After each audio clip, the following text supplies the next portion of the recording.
Hello guys, good afternoon, magandang hapon sa ating lahat. Isang matamis na hapon, mag-umaga or araw sa ating lahat. So today po, ang gagawin ko is ipapakita lang natin yung kaunti. A glimpse of cherry blossom. So pink siya sa background sa likod ko.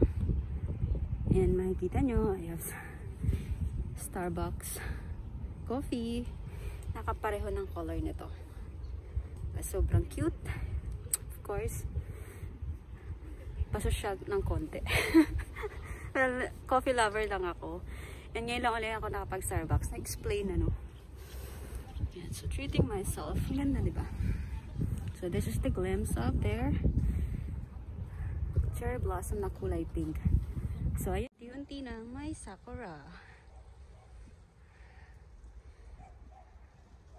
Cherry blossom.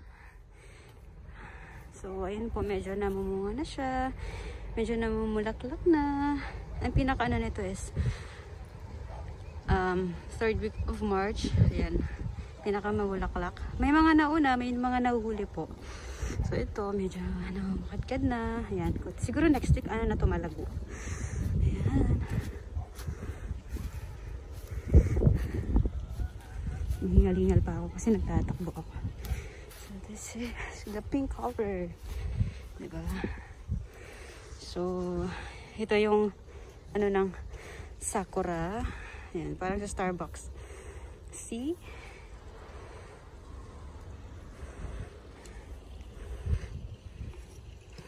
Hindi pa masyadong mabukad-kad, guys. Pero diba ang ganda na. Ay, doon. Yung iba hindi pa eh. So, ito naman yung white.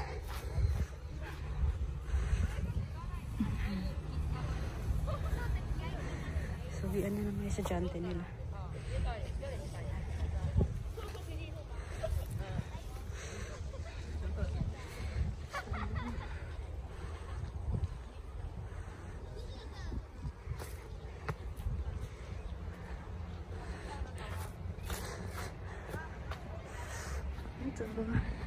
Like what I said, para siya ng color ng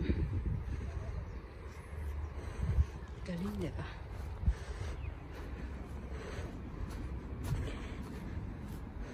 So this is it. Ganda. Wala pa ito masyado. Please click subscribe. Ayan. Click the notification bell, like, share, and of course, comment down below sa mga nakapanood ng video nito. So, thank you guys, and sana po next vlog na aking ma-update ay nandyan pa rin po kayo.